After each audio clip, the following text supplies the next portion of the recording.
senang. Senang. Apa kabar? Sehat, puji Tuhan. Dengar kabar baru selesai dari COVID. Betul sekali.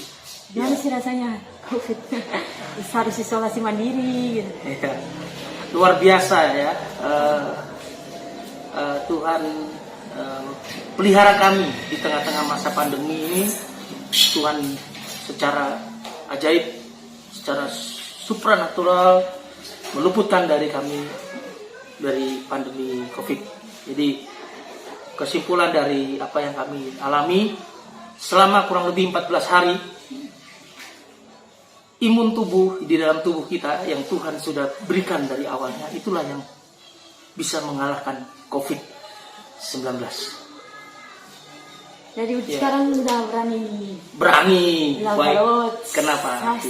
Saya sehat. Iya. Gini, di siang ini kan saya mau ngomong tentang perjalanannya kakak. Saya panggil kakak saja. Siap. Dari awalnya di Nabila tuh awalnya bagaimana sih kak? Apa ada background tersendirinya dari keluarga mana? Ceritanya boleh sedikit. Iya. Jadi kita semua adalah buatan tangan Tuhan. Tentunya sebagai seorang kreator, pencipta, sang pencipta itu sebelum membuat sesuatu yang dia ciptakan, dia sudah memberikan idealismenya di dalam ciptaannya. Dia sudah menaruh semua yang menjadi tujuan daripada kenapa alat yang diciptakan itu dibuat. Nah, semua kita harus menyadari hal itu. Karena kalau kita tidak menyadari konsep pertanyaan besar ini, kita tidak menjawab, kita nggak akan mengenali potensi dalam diri kita, kita nggak akan pernah tahu kemana Tuhan atau bagaimana Tuhan memakai kita secara spesifik. Itu. Jadi punya ngomong-ngomong nggak di sini berasal dari keluarga yang apa? Ada latar belakang gitu, ada broken home-nya atau memang ada konflik di keluarga sampai? Iya. Keluarga kami berangkat dari kehidupan yang memang broken home. Papa mama sempat bercerai.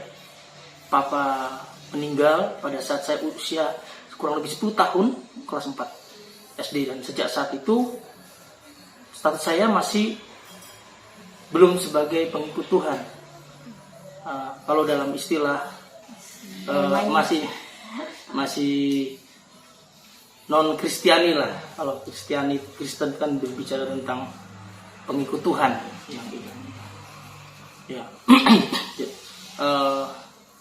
Jadi tadi saya merespon di pertanyaan awal ya, merespon dari kesimpulan hidup yang saya alami bahwa respon, saya kembali kepada kalimat respon ya. Respon itu kata dasarnya spons. Spons itu adalah salah satu atau mungkin satu-satunya alat yang dijadikan yang memiliki daya serap yang sangat kuat. Kalau kita sempat lihat ada produk yang pernah kita tahu sama-sama, ada alat pel itu yang dimana kita tekan ke atas, maka air yang ada di genangan yang ada di lantai itu akan terserap, dan kemudian pada saat alat itu kita tekan ke bawah, yang keluar, pertanyaannya adalah yang keluar air yang kita serap itu tadi. Nah, hidup itu juga seperti begitu. Adalah sebuah keputusan untuk kita mengikut Tuhan Yesus.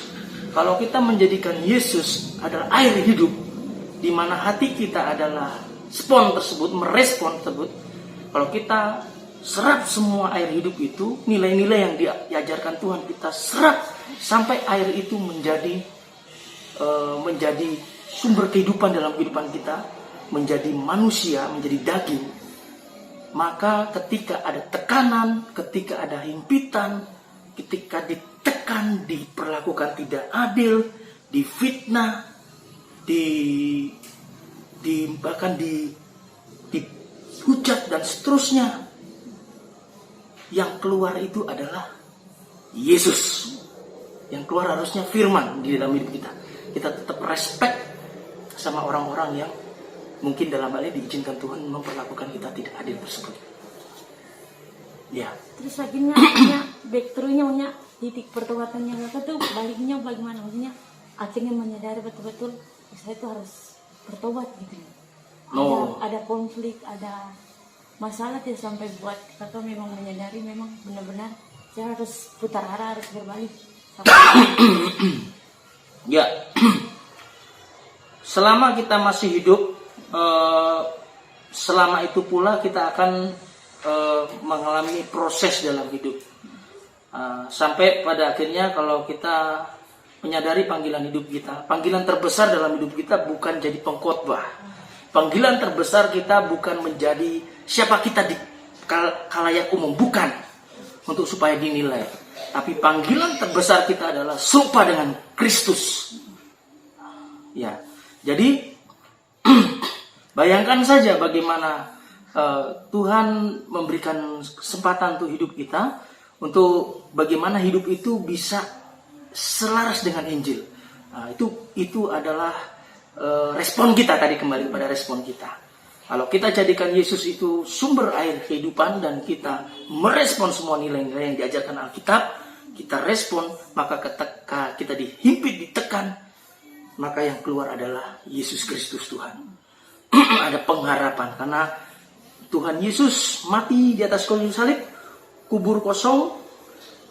Pada hari yang ketiga dia bangkit dan dia menampakkan diri berapa murid, dan itu luar biasa. Itu membuktikan Yesus sudah mengalahkan maut.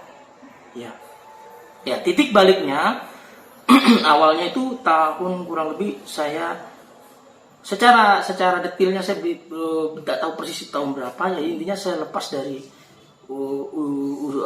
SMU lulus 2 tahun kemudian, kalau tidak salah itu saya kehidupan saya itu masih muramumah.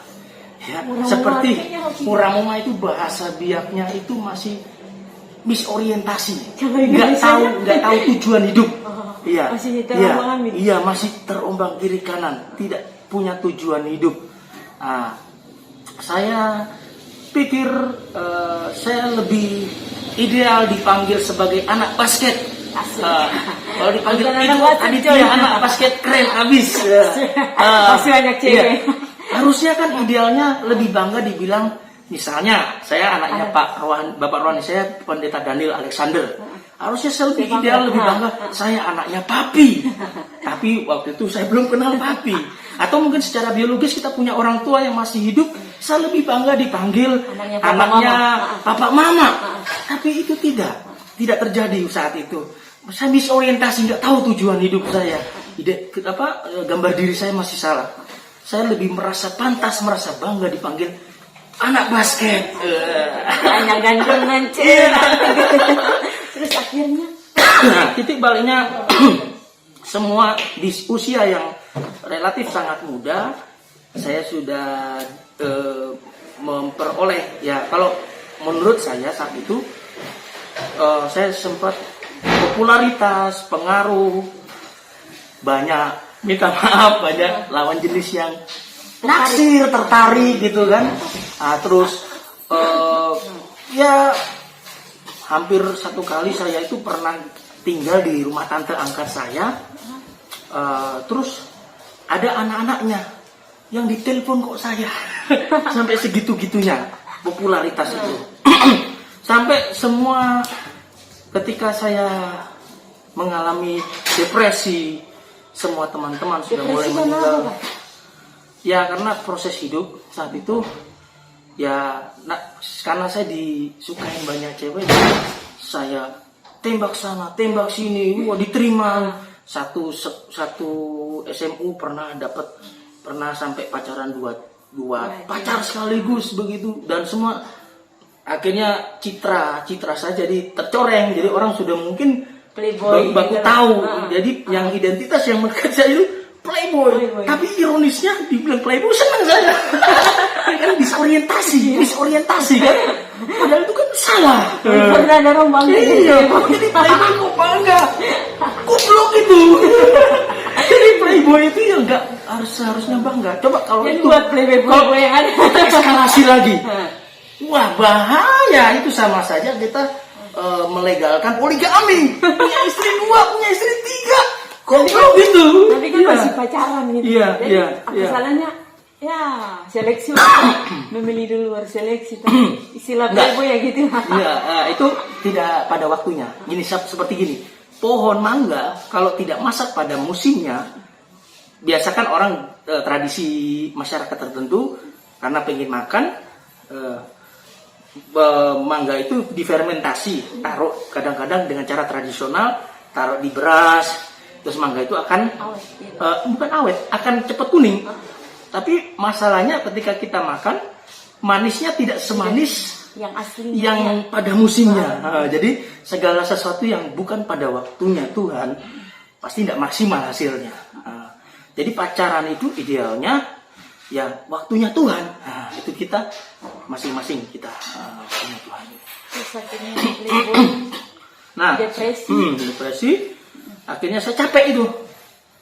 Makanya saya mengalami kecapean rohani. Istilahnya saya saat itu mengalami kayak kosong. Kosong satu kali. Hopeless. Kekosongan hidup. Jadi saya rasa kayak kosong hidup saya. Terus satu kali saya dijangkau. Jadi ada orang yang menjangkau saya. Itu namanya Bang Frans Sihombing. Dia memberikan perhatian yang khusus buat saya.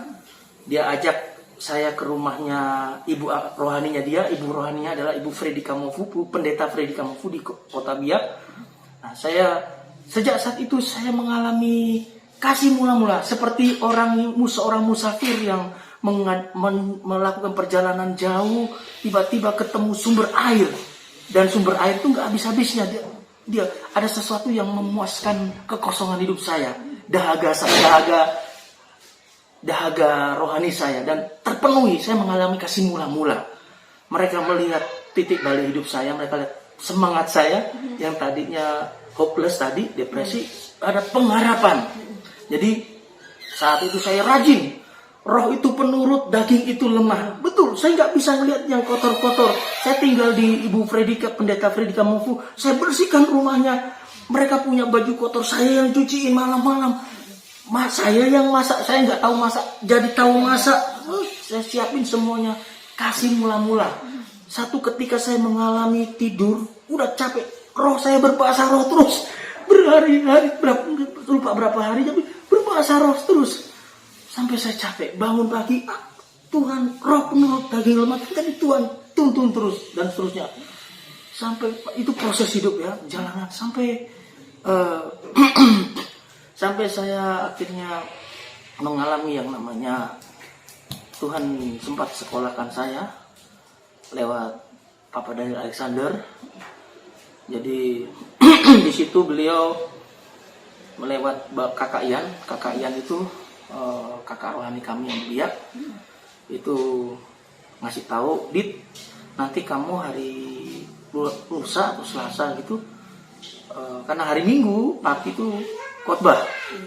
Nah, tapi luar biasanya di Minggu pagi itu Roh Kudus bangunin saya, bangun.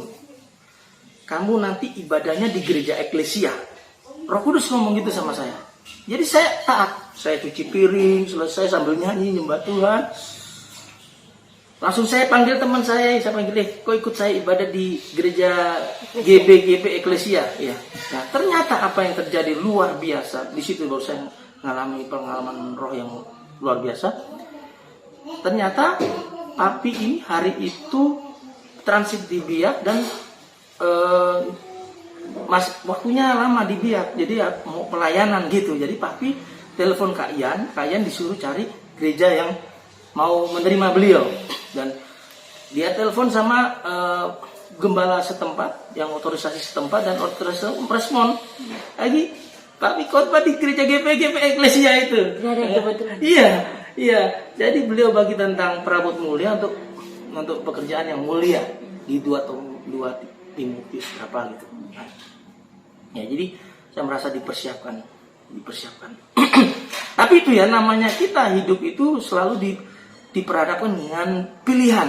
Nah, Di dalam perjalanan itu, singkat cerita, saya dikirimin sama papi uang 650 untuk naik kapal.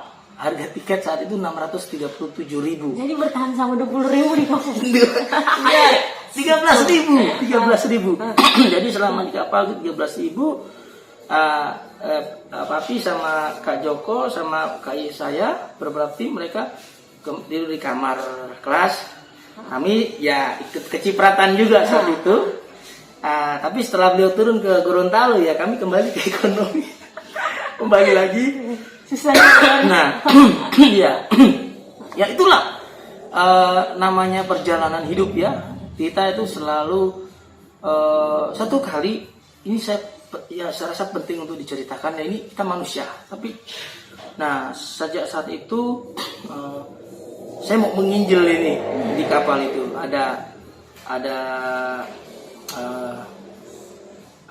mohon maaf ada teman dia seorang cewek Manado. Saya bagi tentang cinta kasih Tuhan, tapi sebetulnya klise. Saya waktu itu ada pikiran negatif juga. Jadi sampai satu kali kami bicara di satu tempat, ini langsung Roh Kudus tegur saya. Aku menjadikanmu bukan untuk melakukan hal yang cemar, tapi untuk hal yang mulia.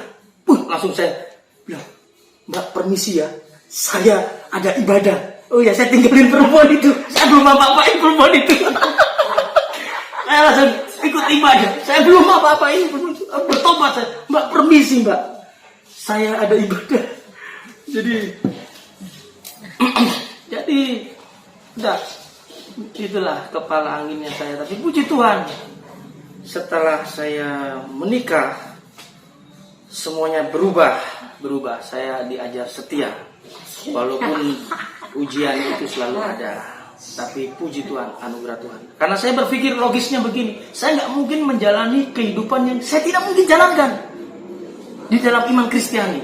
Iman Kristiani, apa yang dipersatukan Tuhan tidak bisa diceraikan, tidak ada kompromi. Nah, sejak saat itu saya sadar bahwa ketika saya bertekun dalam rumah tangga saya, setia dalam rumah tangga saya, walaupun prosesnya luar biasa, namun anugerah Tuhan ketika saya bertekun, maka itu akan jadi dupa yang harum, persembahan yang berkenan di hadapan Tuhan. Ya. Akhirnya dari dia pindah ke Nadiru. Ya gini. Itu keputusan yang lumayan struggle sih. Iya. Jadi kan saya di ibaratnya disapih lah.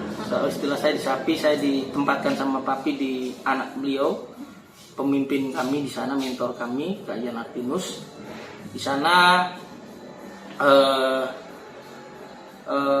saya diizinkan untuk mengalami semacam dikasih beban sama Tuhan. Jadi satu ketika saya melihat orang, terus saya merasakan hati Tuhan tuh tersayat-sayat. Ada apa ya? Singkat cerita, Tuhan taruh beban itu. Kak Ian berpikir bahwa Tuhan, kenapa kok beban itu kok Tuhan kok nggak ngomong sama saya? Saya kan memimpin di sini. Kenapa Tuhan nggak ngomong sama saya? Kok ngomongnya sama dia? Menurut kesaksian Kak Ian, Tuhan ngomong sama Kak Ian, iya, beban yang aku kasih sama kamu sekarang aku berikan kepadanya. Nah, sejak saat itu Kak Ian merasa bahwa saya sudah siap. Jadi Kak Ian rilis saya, utus saya ke Jayapura saat itu. Ke Jayapura, akhirnya sampai di Jayapura, punya panjang lebar ya. Saya sudah menikah dengan istri, terus 12 tahun kami selama di Jayapura, banyak diproses Tuhan luar biasa. Di Jayapura saya tinggal dengan mertua. Di situ mertua sakit stroke, kami rawat beliau. Ada kalanya saya yang urut beliau punya kaki sampai seluruh badan. Saya ada kalanya buat masak sayur sayur bening atau sayur apa yang untuk beliau makan. Kadang beliau mohon maaf buang air besar, saya yang cebokin, saya yang angkat sampai melayani seperti itu. Tapi suatu ketika saya mau berkeputusan untuk mandiri, suami istri anak kami kos pindah jadi kontraktor ya, kontrak sana kontrak sini ya. Akhirnya kontrak di Kali Acai. Nah, di situ Tuhan luar biasa. Setiap perjalanan selalu Tuhan kasih beban, Tuhan kasih tahu bahwa ibu itu kau perhatikan, ternyata yaitu proses hidup kami di situ diproses, kami mengalami penolakan, kami mengalami gesekan dengan tetangga. Akhirnya kami pindah ke kontrakan lagi kontraktor di Kali Acai. Sampai di Kali Acai ada cerita menarik di sini. Istri saya bekerja di stasiun televisi Top TV. Sementara saya saat itu bekerja di PT Hasrat Abadi. Entah kenapa hari itu kami nggak punya uang untuk bayar kos-kosan. Lupa itu gimana ceritanya, entah waktunya yang berseberangan atau gimana. Jadi saya bingung bagaimana cara bayarnya karena kos-kosan itu punya aturan harus bayar dulu baru lanjutkan kosnya. Ya udah. Jadi hamin berapa itu saya berjuang. Saya berusaha jual barang ini itu nggak laku-laku. Saya bilang, Tuhan bagaimana caranya ini? Hamin 1 hari malamnya itu saya pegang gitar, saya nyembah Tuhan. Saya nyembah Tuhan. Saya ngerasa kayak Tuhan bilang gini, ngelus, kamu itu lo ngapain kok jual? Ya pindah aja. Pindah lagi. Disuruh pindah. Langsung saya ingat Papa Daniel Alexander. Saya telepon beliau, saya punya masalah dengan masalah tempat tinggal, saya nggak punya tempat tinggal. Nah terus saya mau tinggal di Dok 5. Saat itu di Dok 5 Papi percayakan sama Rudi Sambu, itu anaknya beliau juga. Sekarang beliau jadi hamba Tuhan luar biasa di Kota Biak, jadi gembala di sana, gereja Fight House namanya. Orangnya powerful. Nah, dia di sana, kami numpang di sana. Nah, numpang di sana. Di situ di rumah Dok 5 itu saya dididik Tuhan luar biasa. Dididik Tuhan luar biasa. Tidak dapat mimpi tentang pelayanannya Papi di sini. Nah, di situ Tuhan menaruh semacam dorongan yang sangat kuat di hati saya untuk ke Nabire. Tapi saya belum taat. Saya masih dunia, itulah kadang-kadang manusia masih berpikir duniawi. Karena jadi Rudi ini singkat cerita, akhirnya Rudi delegasikan rumah itu kepada kami.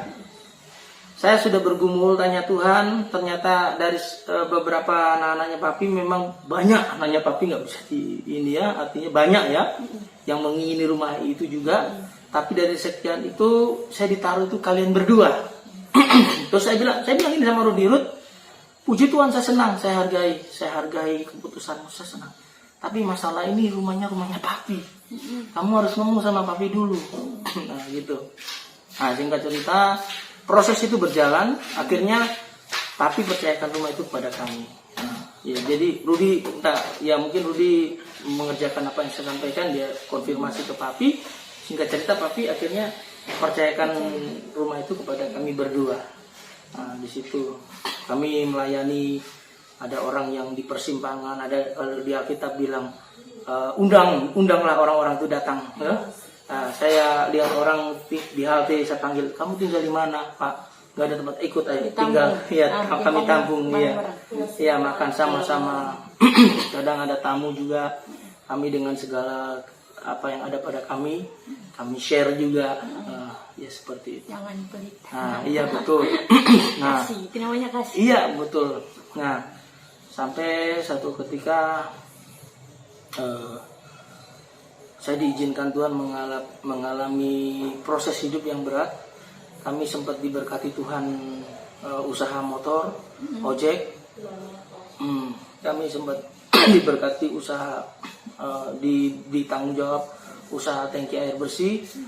Terus Kami juga sempat bekerja di Kopetel.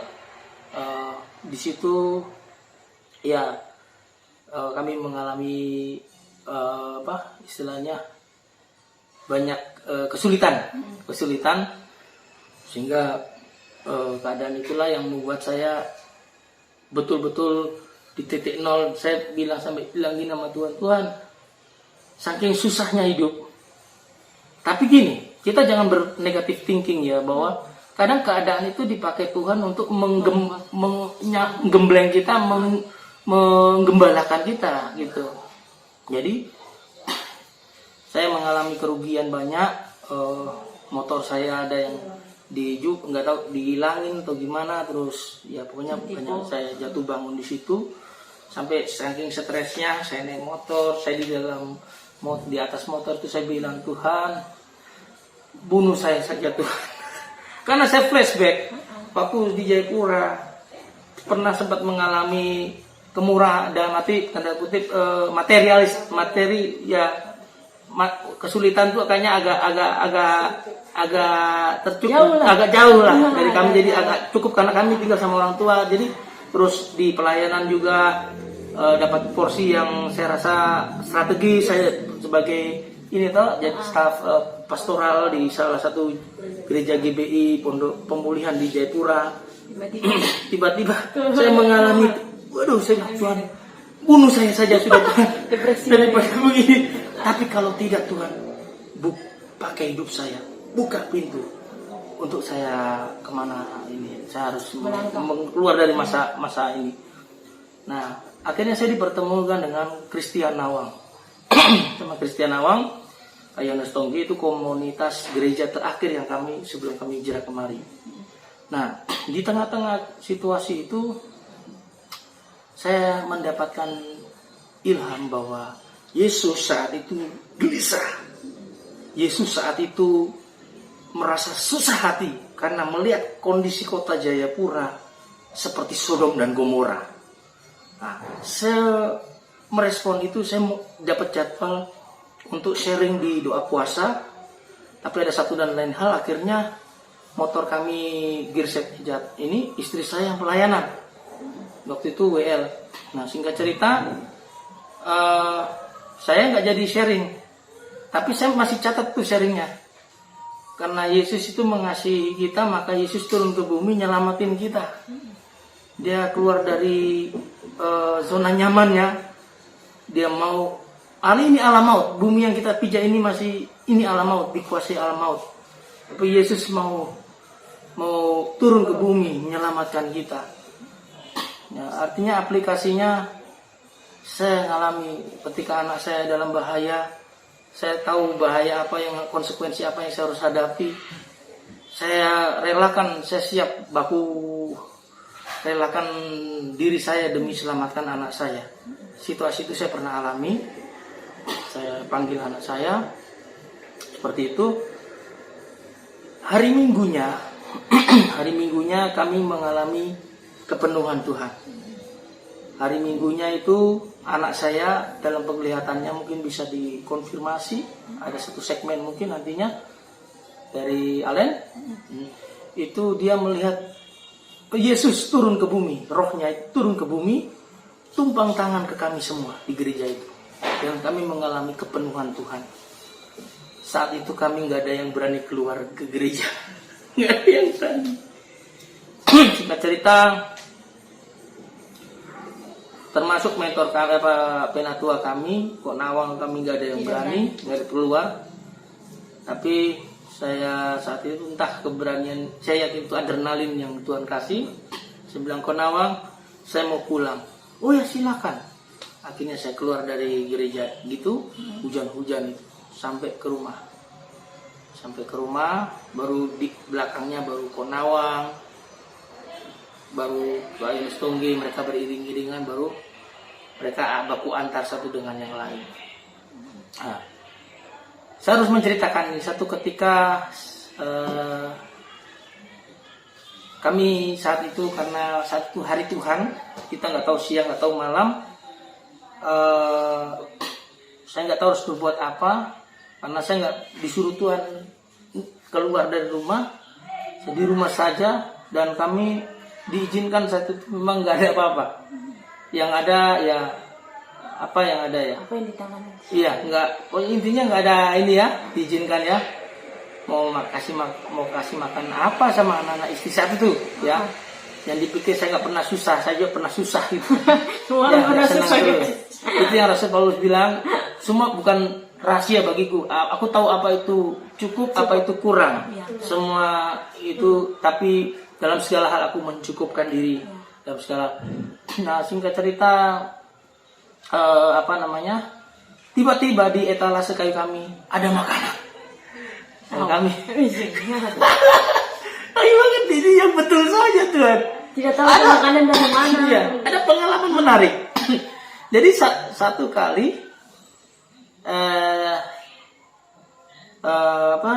istri saya dikunjungi sama sepupunya ya. Nah, sepupunya datang kunjungi kami. Istri saya suruh saya, Hani, kamu di belakang dulu Kak. Ini mungkin ada secret ya, mungkin ada pembicaraan. Saya harus siap, saya ke belakang. Tapi saya bisa merasakan kerinduannya tante ya, sepupunya istri saya ini pengen didoakan semacam begitu. Singkat cerita, di belakang itu secara imajinasi saya beriman kalau ini perutnya sepupu saya tumpang tangan. Iya, saya bisa rasakan nendang perutnya, gitu. Nah, setelah saya konfirmasi sama anak, betul Bapak, itu, betul, gimana itu? Iya, ternyata waktu, iya, istri saya pun membenarkan iya. Sementara kami bicara itu anak itu nendang. Jadi di situ, iya. Nah saat itu saya ngerasa bahwa Tuhan secepatnya saya harus ke Nabire.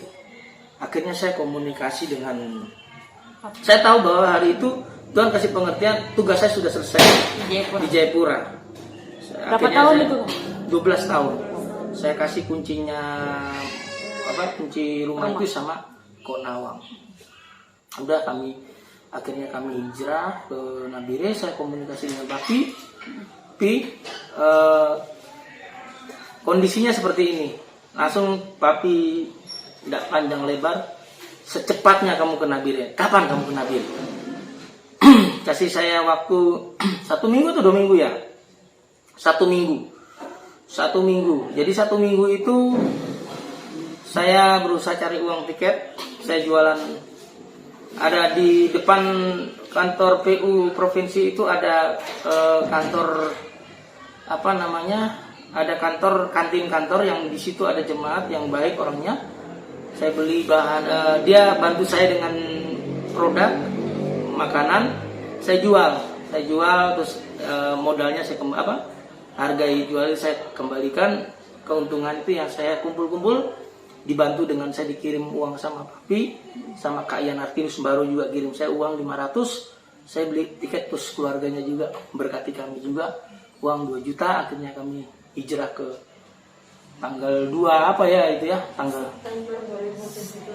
ya itu September 2017 itu kami naik kapal ke Nabire. Sampai Nabire Pak Novi almarhum yang jemput kami. Ya, mereka antar kami ke Sinar Kudus. Luar biasa Tuhan. Siapa kami? Saya sama Papi orang Tionghoa, saya orang Jawa. Enggak ada neneknya Papi sama neneknya saya. Beda. Ini cuma sama-sama nenek-nenek saja. Ya, sama-sama nenek-neneknya aja. Tapi kok saya diperlakukan powerful, istimewa. Dalam arti powerful? Iya. Padahal orang lain saya secara biologis. Tapi itulah kebahagiaan Tuhan, orang yang berbahagia bukan orang yang memperanakan Yesus, Maria, tapi orang yang mendengar dan melakukan firman Tuhan.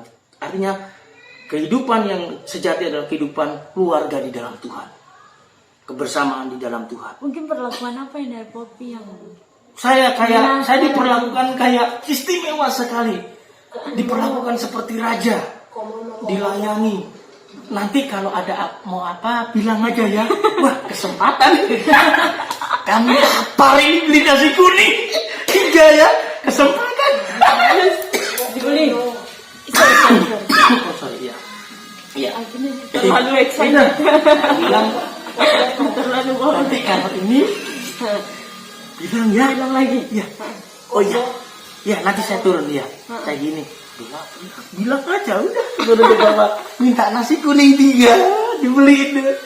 Ayo makan nasi kuning. 3 bulan kami tinggal di situ, makan gratis, tidur gratis, nyenyak lagi. Semua Gak ada tersedia. gangguan lagi, semua tersedia. Pak Mono Sinar Kudus, respect saya. Kenapa Pak Edo, itu? hormat saya. Kenapa sama mereka?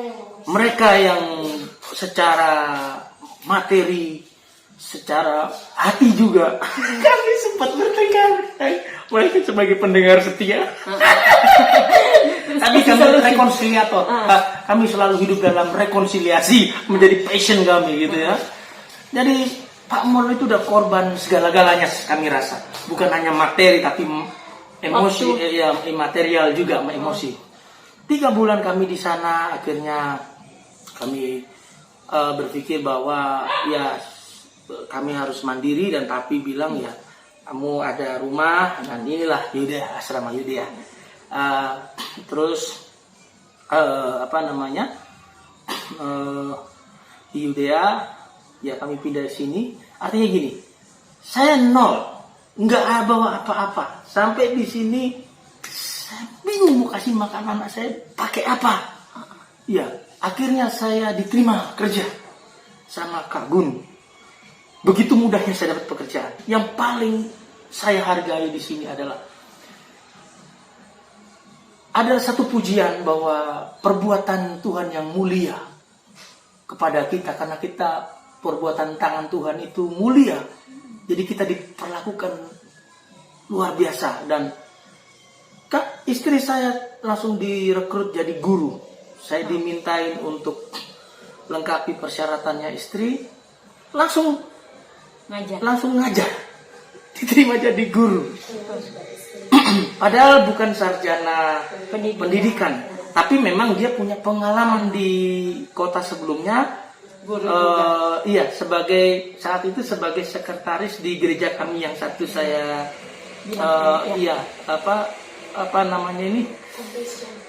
Compassion. Ya, saya ya dulu ya di pastoral itu. Jadi diterima di situ. Itu luar biasa, dan sekarang kami diberkati secara yang tadinya di kota sebelumnya saya sesak nafas. Satu anak saja setiap hari ada ekstrakurikuler, hampir tiap jam ekstrakurikuler, bukan tiap hari, tiap jam harus beli ini beli itu. Saya sesak nafas, saudara. Tapi hari ini di sini saya nggak sesak nafas. Saya lega, nafas karbon dioksida saya hirup, karbon oksigen saya hirup, karbon dioksida saya keluarkan. Di sini ada pohon, ada oksigen, saya hirup, saya keluarkan dengan plong karbon dioksidanya. Jadi kita simbiose mutualisme di sini. Lebih bersyukur. 5 anak, sekarang 5 anak sekolah semuanya. Puji Tuhan. Itu saja. Iya. Mungkin sekarang dari semua cerita ini yang bisa diambil ya ketaatan. Benar. One obedient. Bagi kakak, ketaatan itu apa sih? Ketaatan itu sebuah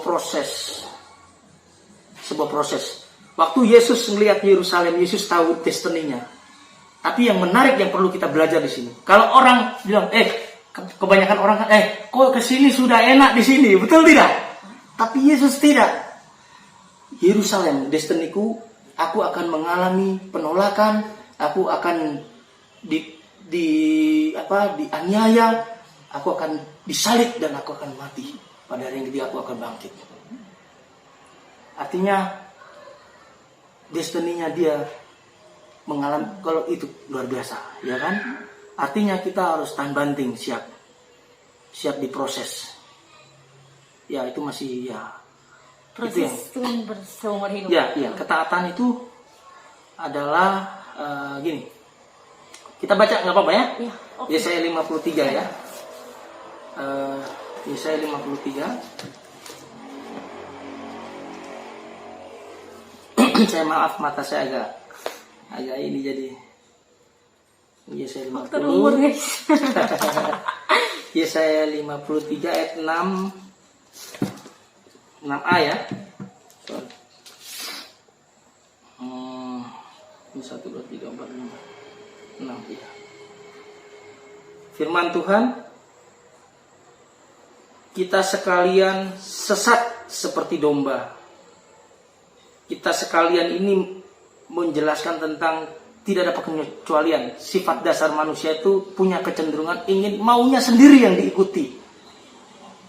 Kita sekalian sesat seperti domba. Orang tersesat itu punya tujuan, tapi dia nggak tahu kemana. Dia nggak punya GPRS, dia nggak punya kompas.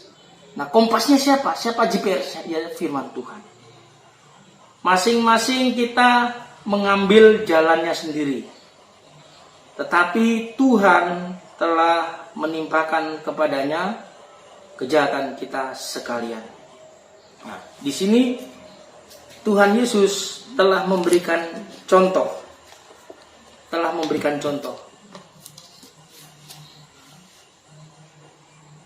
Waktu Tuhan, pergumulan terberat Tuhan saat Tuhan ada di Taman Getsemani, Tuhan memberikan sebuah pilihan kepada Bapa. Bapa, kalau boleh ada, lalukanlah cawan ini daripadaku. Tuhan seolah-olah pengen ada cara lain kah? Tapi yang menarik, tidak sampai di situ doanya. Namun, tetapi biarlah kehendakmu yang jadi, bukan kehendakku yang jadi.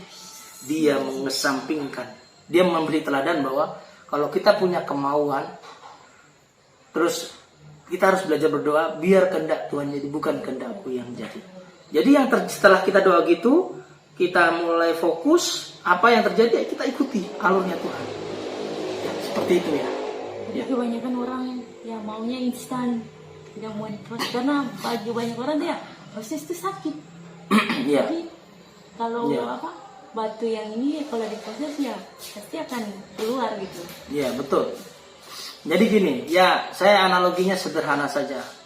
Makanan yang punya nutrisi kandungannya, makanan yang ini yang berkualitas adalah makanan yang diproses secara benar, yang kandungan komposisi daripada makanan itu, bumbu-bumbunya itu bumbu tradisional, bumbu-bumbu alamiah yang kemudian diproses dengan benar, terus kita memilih makanan yang artinya makanan yang sehat, misalnya ikan, ya toh, yang non kolesterol, kurangi minyaknya, misalnya kita prosesnya benar. Nah, itu akan jadi makanan yang layak konsumsi dan akan memberi dampak kesehatan bagi tubuh jasmani kita.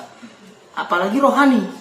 Kalau kita menjadikan firman Tuhan, perintah Tuhan sebagai petunjuk untuk kita lakukan, makananku ialah melakukan kehendak Bapa dan menyelesaikan pekerjaannya. Itu kita jadikan prioritas dalam hidup kita, maka kita akan bertumbuh secara karakter Kristus. Kita disuruh seperti Kristus. Ya, itu. Jadi sudah berapa lama di sini? Sudah berapa lama di Nabi? 4 tahun. 4 tahun. Apa Dan jalannya mulus atau ya pasti udah struggle lah selama di Nabi ini? enggak ada jalan yang mulus. Jalan yang mulus banyak yang mendapatinya. Banyak yang lewatinya, tapi jalannya itu sesat. Jadi harus nikmati proses. Ya. Jadi saya tahu bahwa setelah ini what's next Tuhan. Apa selanjutnya?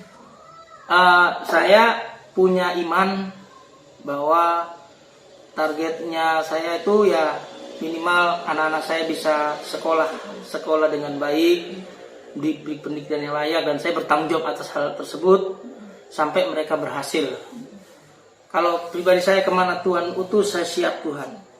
Ke pedalaman pun saya siap. Kemanapun bisa siap diutus Tuhan. Yang penting Tuhan yang suruh saya.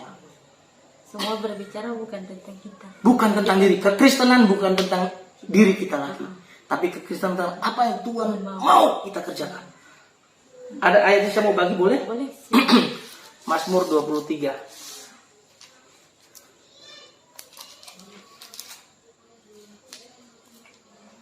Oh, udah lewat. Nah, di sini. Mazmur 23. Maaf ya. Ya. Mazmur 23, saya bacakan ayat yang 1a saja. Perikopnya, Tuhan gembala yang baik. Maaf. Mazmur Daud. Tuhan adalah gembalaku, takkan kekurangan aku. Ya. Waktu saya mendapati kebenaran ini, Tuhan kasih pengertian.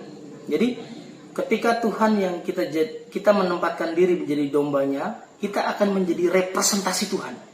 Ketika kita menempatkan diri menjadi dombanya, kita akan jadi representasi Tuhan, wakilnya Tuhan, tidak main-main. Tuhan akan bersinergi di dalam tubuh kita, jiwa roh kita, akan mendirect hidup kita. Untuk apa ini? Adalah ketika Tuhan menjadi gembala kita mau digembalakan oleh Tuhan, mau dididik, mau diatur, mau dengar-dengeran sama Tuhan lewat orang-orang yang Tuhan percayakan otorisasi kita, misalnya Pak Daniel, siapapun ya, atau dari kebenaran firman Tuhan sendiri. Apa yang terjadi? Takkan kekurangan aku. Wow, powerful. Takkan kekurangan aku. Sama sekali Tuhan tidak sedang berbicara tentang materi, bertobat. Kalau pendeta khotbahkan materi adalah apa? Takkan kekurangan aku, ini Tuhan berbicara tentang materi, bertobat. Di sini Tuhan sedang ngasih tahu ke kita lewat Daud, ketika Tuhan mendirect hidup saya akan maksimal. Yang dimaksud dengan takkan kekurangan aku adalah maksimal. Banyak orang kaya di sana sini secara materi mereka kurang juga. Tapi kekayaan yang sesungguhnya menarik. 2 ekor ikan 5 roti. Waktu Yesus bilang murid-muridnya, "Guru, suruh mereka beli sana. Ini kan udah sepi. Loh, kamu yang kasih mereka makan." Seolah-olah Yesus bercanda. Artinya apa? Yesus sedang ngasih bangun, di dalam dirimu ada potensi ilahi yang harus eksplorasi secara maksimal. Seperti pisang. Waktu pisang dari proses hijau ke kuning, pertanyaan saya, apakah dia menikmati proses itu? Tidak kan? Siapa yang menikmati? Satu, yang menikmati pasti manusia, orang. Yang orang apa respon orang pertama supaya dia ada sesuatu, dia kalau lihat pisang kuning gimana? Wih, menarik kan? Nah, setelah langkah selanjutnya ingin metik.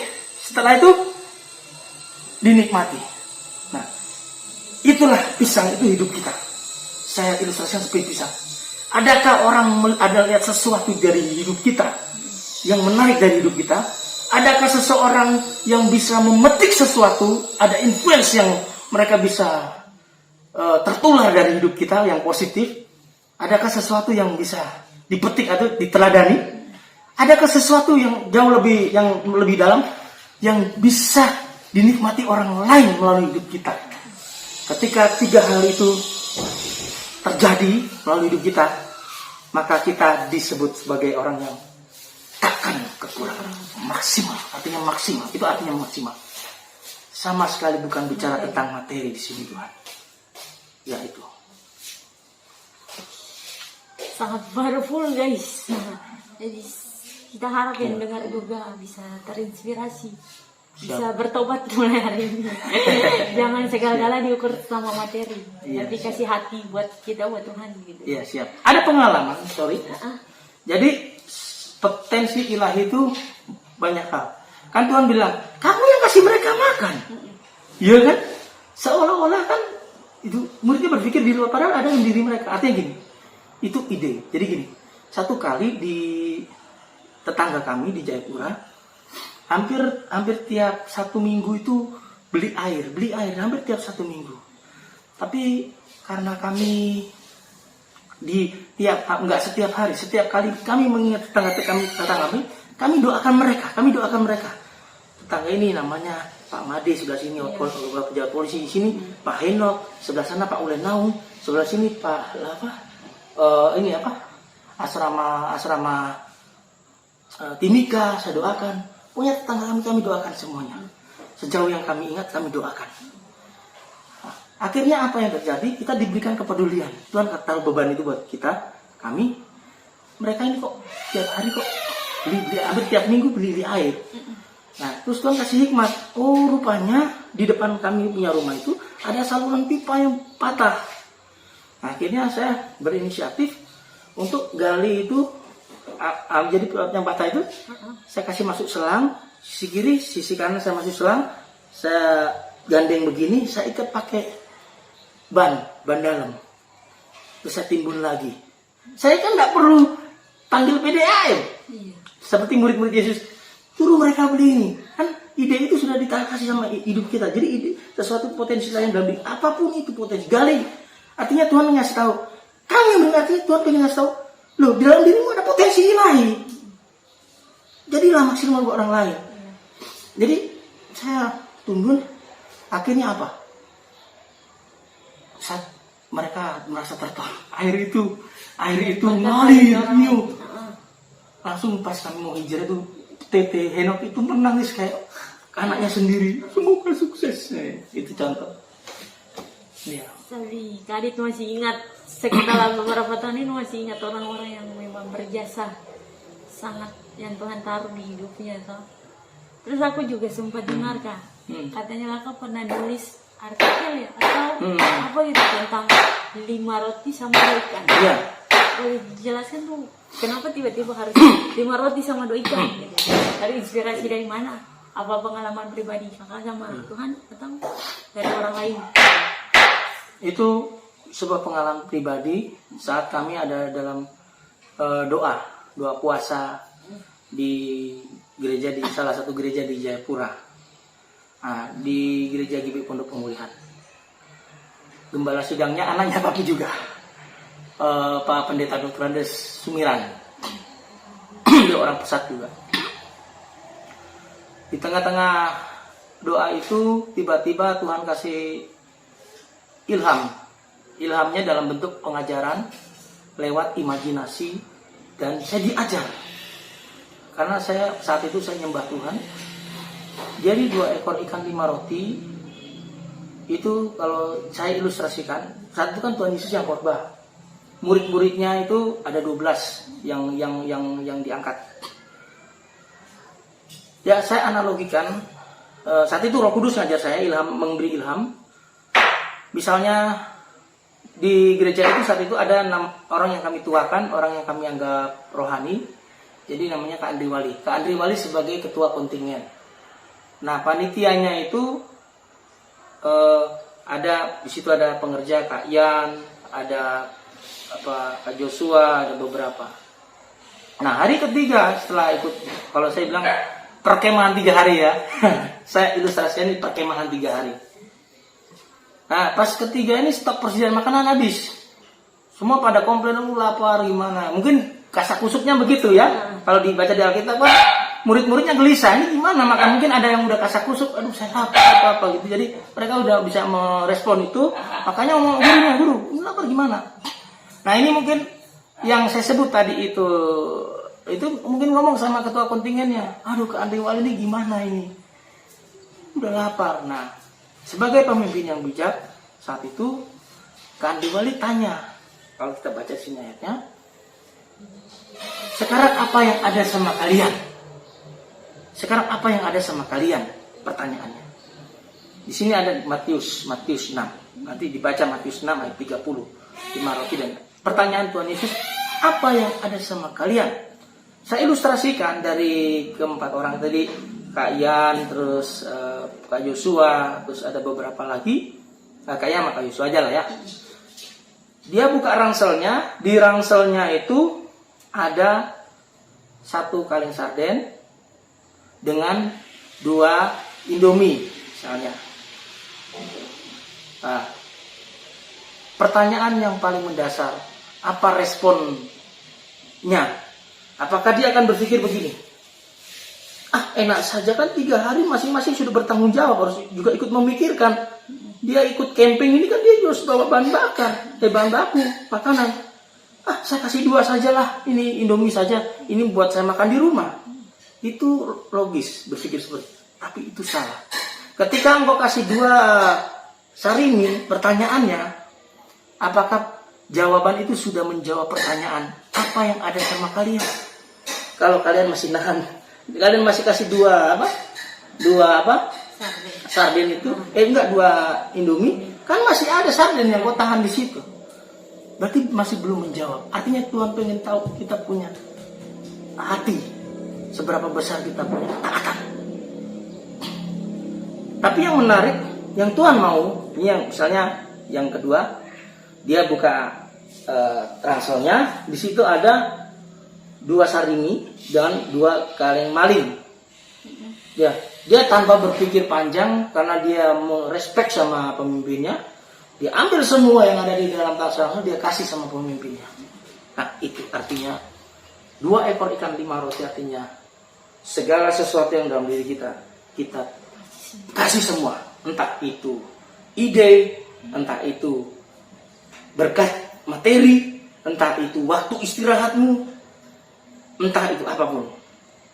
Serigala punya liang, burung punya sarang, tapi anak manusia tidak punya sandaran untuk meletakkan kepalanya.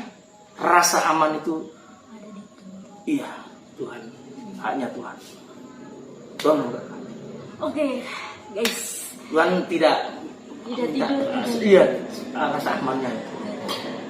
Mungkin pesan-pesan terakhir buat dari Kadit, buat yang mungkin lagi putus asa, lagi tidak tahu tujuan hidupnya apa, lagi bimbang, lagi mau bagaimana lah langkah selanjutnya. Mungkin ada pesan-pesan terakhir dari Kadit.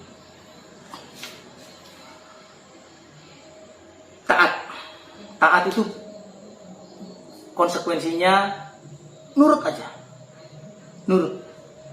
Walaupun mungkin kelihatannya rugi, tapi dari ketaatan ada tanggung jawab besar. Di balik ketaatan itu ada tanggung jawab besar yang Tuhan beri buat hidup kita. Dan itu tidak main-main. Jadi untuk anak-anak muda, gali potensi yang ada dalam dirimu, temukan itu, ya. Passionmu apa? Misalnya passionmu, misalnya Kakak Alen, dia skillful di bidang ini, di bidang apa namanya ini? Multimedia. Pertajam terus. Sampai ibaratnya kalau pisau sering diasah dia semakin tajam. Tapi kalau pisau jarang dipakai, dia semakin tumpul. Artinya terus gali potensi dalam hidupmu. Kalau anak saya berdoa dia punya talenta di musik terus dinyanyi. Maka saya push ke sana. Suaramu bagus. Yang perlu kamu lakukan adalah misalnya untuk tetap potensi itu terasa, nggak boleh minum es. Ya, itu responnya anak saya ya.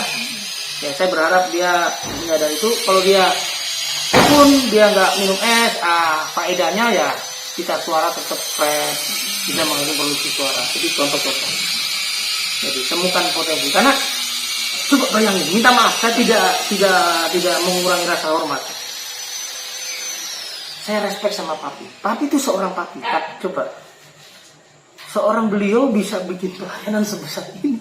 Bisa nangkep. Karena beliau tidak membatasi diri. Semua potensi yang dari dalam diri beliau explore. Beliau mau berikan kepada Tuhan. Akhirnya semua ikut merasakan kebaikannya Tuhan lewat papi. Nah, saya juga termasuk. Siapa saya tiba-tiba tinggal di Pak Mono Sinar Kudus itu 3 bulan makan gratis, tidur nyenyak, nggak ada beban dosa. Dia merasa pindah ke sini dikasih fasilitas lagi, istri saya kerja lagi, nangkep ini. Ya itu Tuhan berkati. Temukan sesuatu yang dalam diri kita, secara maksimal pertajam, share ke orang lain. Metodenya sama. Apa yang kita terima dari Tuhan, kita contoh, kita share lagi. Ilmu kita jangan pelit ilmu. Keluarin semuanya, nggak akan rugi.